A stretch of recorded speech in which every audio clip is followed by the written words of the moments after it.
Hi everyone, my name's Glenda Needs and I'm an art therapist here in South Australia. And one of the things that has occurred to me recently is how poorly understood the difference between art for well-being and art therapy is. Even to the point that I think sometimes for us clinicians, it's hard to find the words to explain what the differences are. And yet, when we stop and break it up, it's easy to see that this is a specialist set of skills that are required that lean very heavily into psychotherapy, but use art as the language that we use to help support people to greater self-awareness, greater ability to resolve the issues that may raise in their life, and for children, for instance, improving their ability to self-regulate and so on, and for adults for that matter.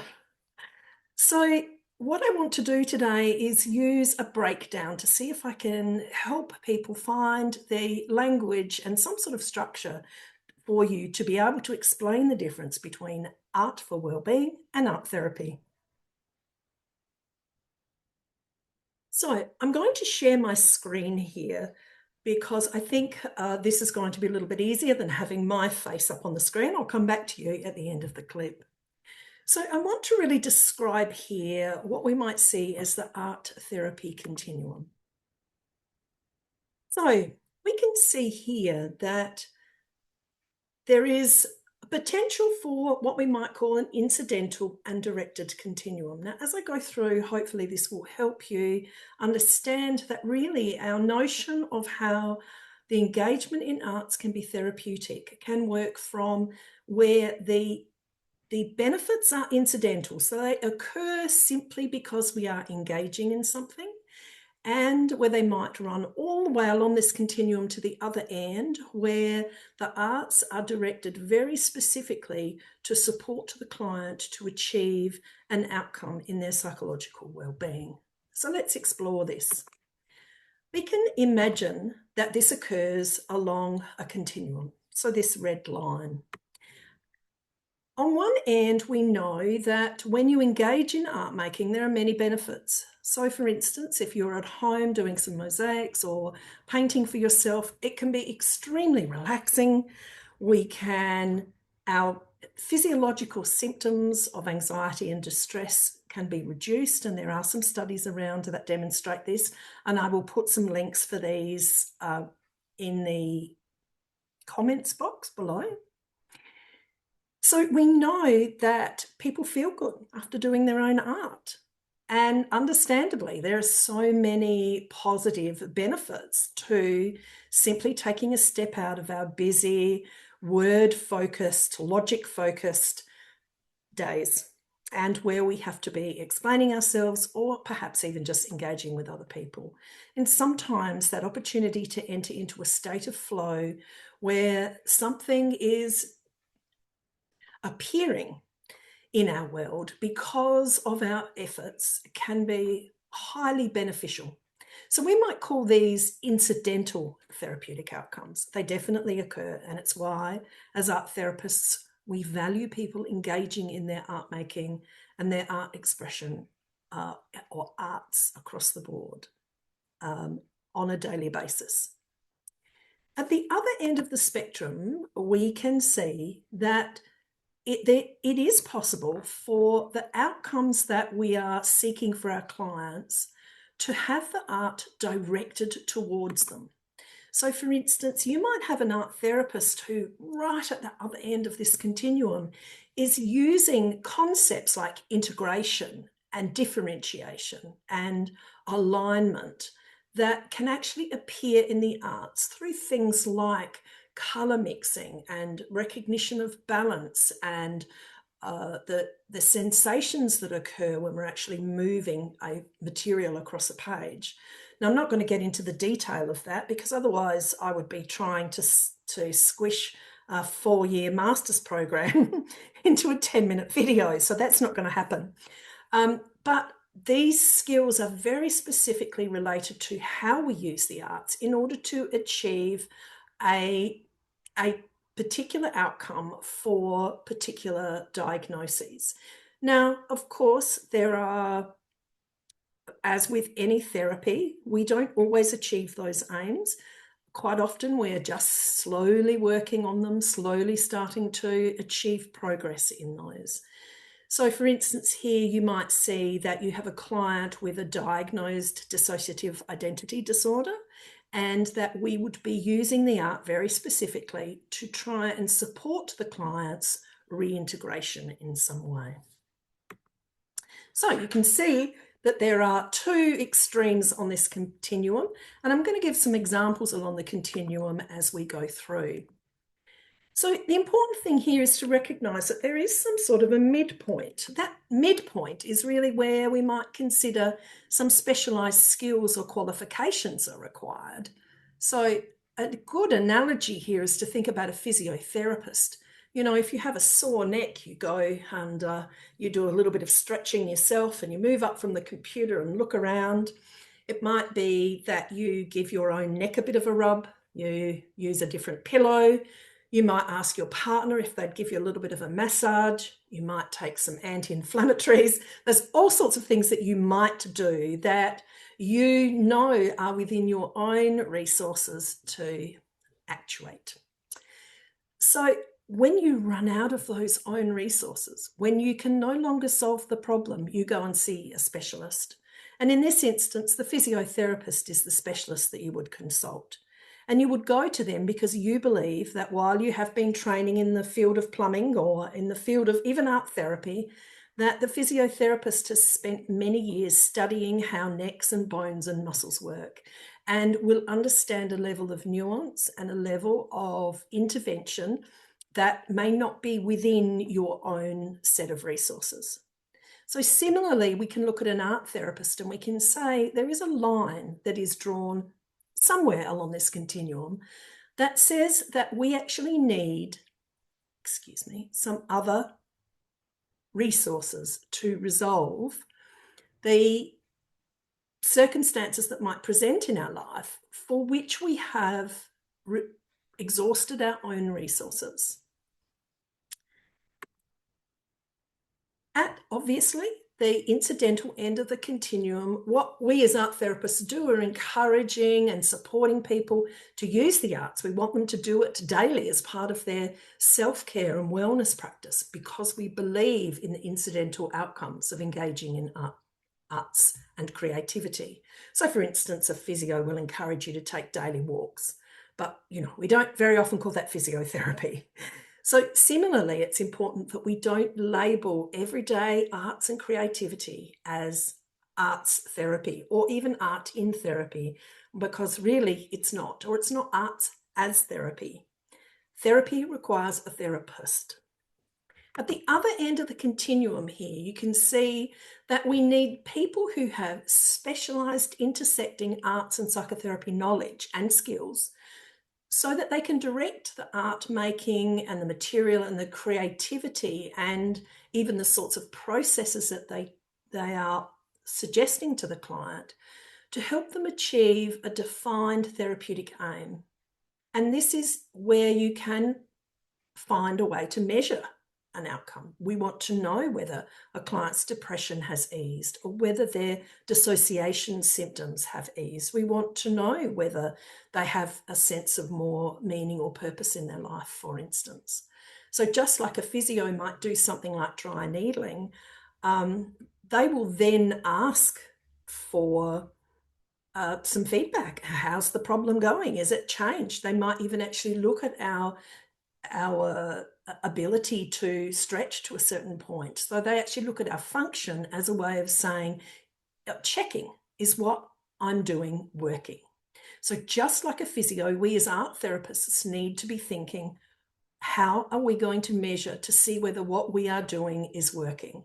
Now that can come from feedback from the client, certainly, but there are many other means we can use to check that as well. And we can move from having the qualitative experience of the client, their own assessment of what's going on, right through to actually noticing how they're functioning day to day in their greater world, to see how well they're managing tasks or challenges that they had before, to see whether or not it's making a difference.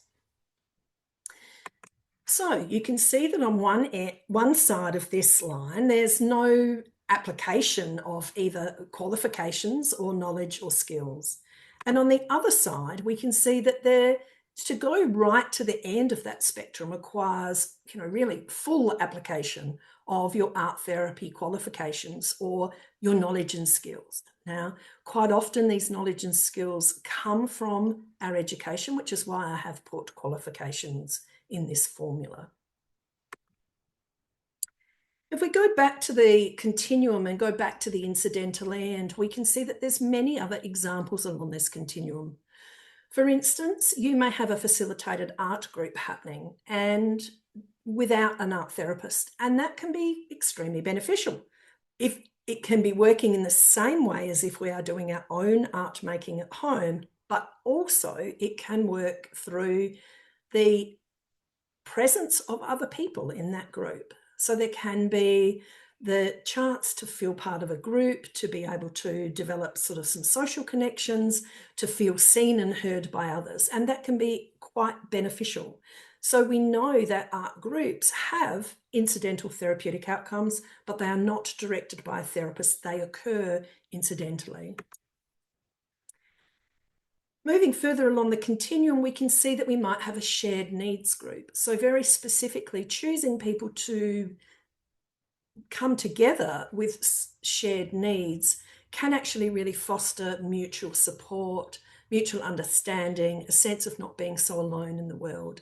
And again, these are incredibly valuable groups and very often are not run by an art therapist, nor do they need an art therapist.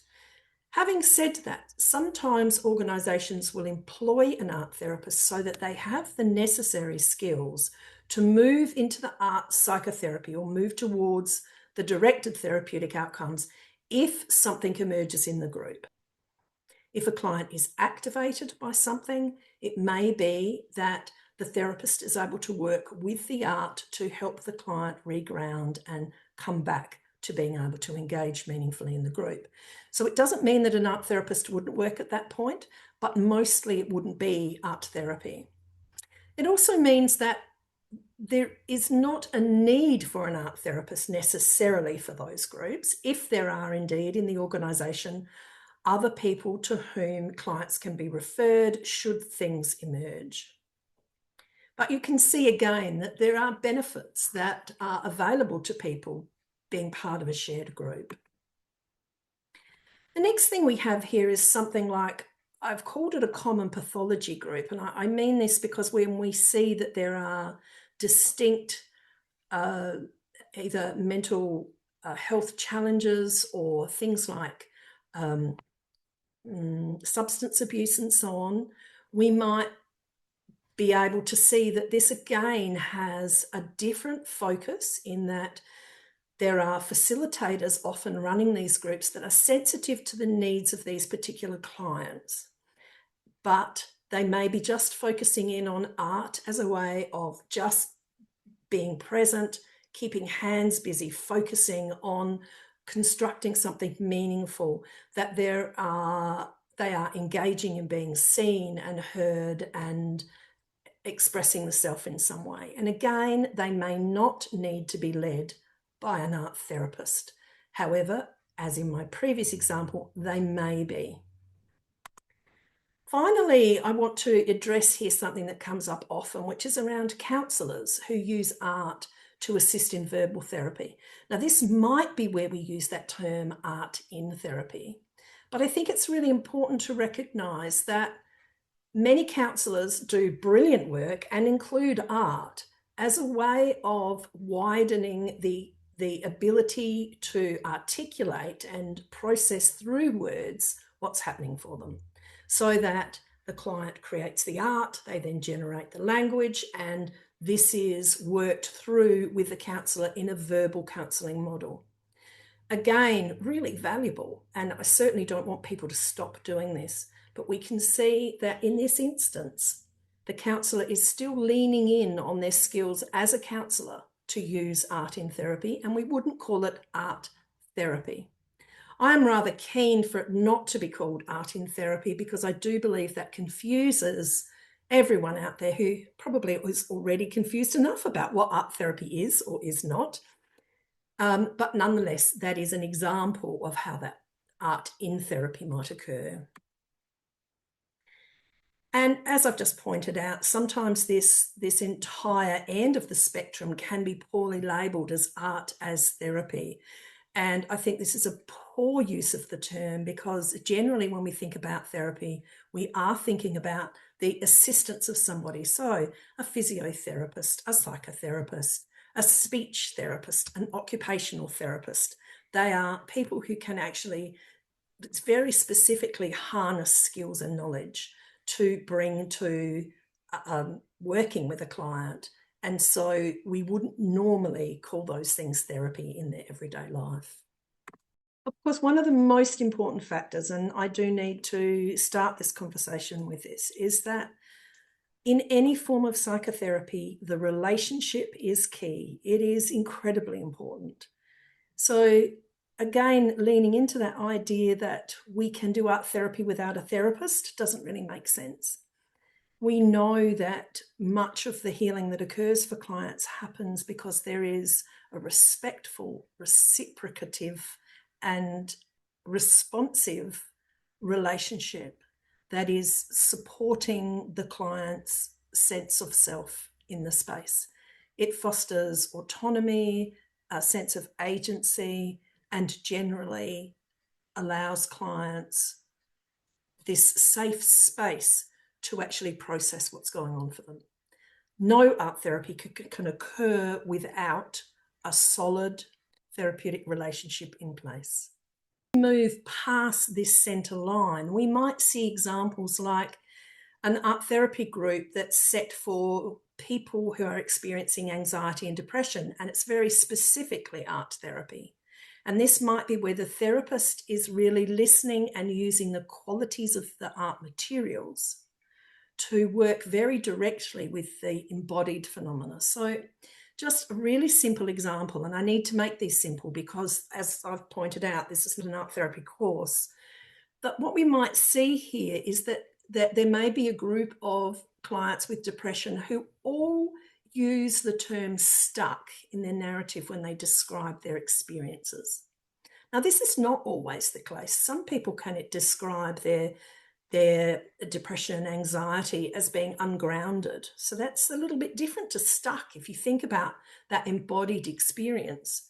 And so an art therapist might be thinking, okay, in the witnessing stages of therapy with these clients, maybe I will lean into using materials that are more stuck as a way of helping my client soundly express and allow the art and me as the therapist to hear the genuine stuckness that they feel.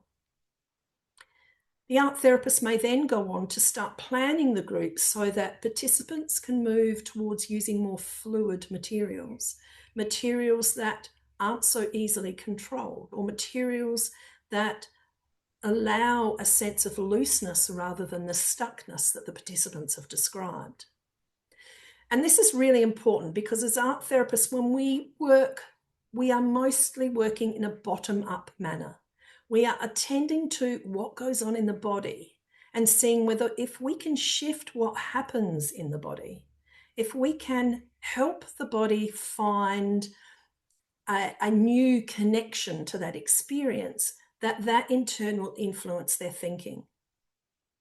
If we look at something like CBT, very well evidenced practice, cognitive behavioural therapy, that's commonly used in psychology and other counselling models, we can see that that's very much about addressing the distortions in one's thinking.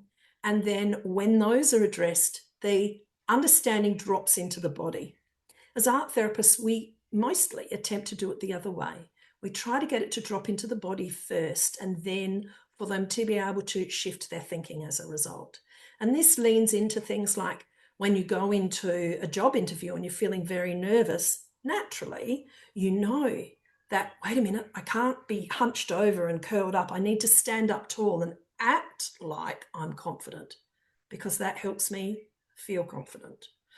Similarly, this is what an art therapist is attending to in much more nuanced ways with, for instance, materials and in actions. So again, if I think about the difference between doing collage with cut pictures and collage with torn pictures, there's a very different energy about that. Cut pictures implies a sense of control and certainty, clear lines. Torn pictures may be exercising the body's tolerance of a little bit less control, a little bit less having things exactly as they planned them. So back to this art therapy group for people experiencing anxiety and depression. The therapist will use all sorts of qualities of materials and the processes to work with the embodied phenomena in the hopes that this will in turn reduce their anxiety and depression. And again, there are certainly studies out there that suggest this is the case.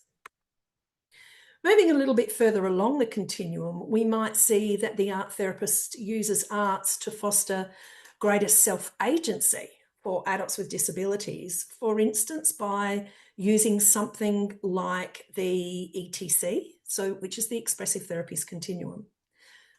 Now, again, it's difficult to explain this in a very short space of time, but what we see is that people can engage in art making in different ways that express whether they are processing and viewing the world through a highly emotional lens, whether they are viewing and processing what's happening in their world perhaps through a highly cognitive lens, perhaps they are experiencing this in such an embodied way that they're not engaging any of their thinking. So the ETC can help us map and consider how a client is both experiencing their world and their circumstances, and then expressing or attempting to resolve those challenges. So again, this is using very specialized skills to plan processes and to work with adults who can then assist these clients to be able to speak up more for themselves or find new ways to express themselves. So moving into the next point that I'd like to make here is that we may have an art therapist who's using art to desensitize a neurodiverse client's sensory distress. They may find that they come into contact frequently with sounds or some haptic experience, so experience through their fingertips, sensory experiences that distress or dysregulate a client. And it may be that the work we do is to try and establish links between that particular sensory stimulus and more positive outcomes, so that a client can slowly develop the confidence, they can practice their tolerance and develop their confidence in being faced unexpectedly with particular sensory stimulus and not be so rapidly dysregulated by that. Obviously, these all keep the client center of what we're doing and are working towards the client's goals. So it's not about us as art therapists deciding what's necessary, but about us looking at what it is that the client is seeking, how they are wanting to utilize the art, and then we offer our resources and a great deal of knowledge and skill in how to utilize art and creativity to achieve these ends. So you can see one end, the art is heavily directed towards whatever the therapeutic outcome is for the client. And at the other end, the art has this incredible power to improve people's well-being, even when it is not directed towards a therapeutic aim. But at the Art for Wellbeing side, we don't need an art therapist. At the arts, and I have bracketed psycho because nearly every registering body around the world I haven't looked at all of them, but so many of them make it very clear that art therapy is a form of psychotherapy. So I have bracketed psycho in here. So art psychotherapy requires skills and knowledge in order to direct the arts that we are engaging in with our clients towards their therapeutic aims. So I hope that's helpful for you. I know it was extremely summarized. There's lots more things that I could talk about. It's very hard to edit this, but I really hope that this supports you in your understanding about what art therapy is and what art for wellbeing is, and to really value art therapy as a separate specialization. Thank you so much.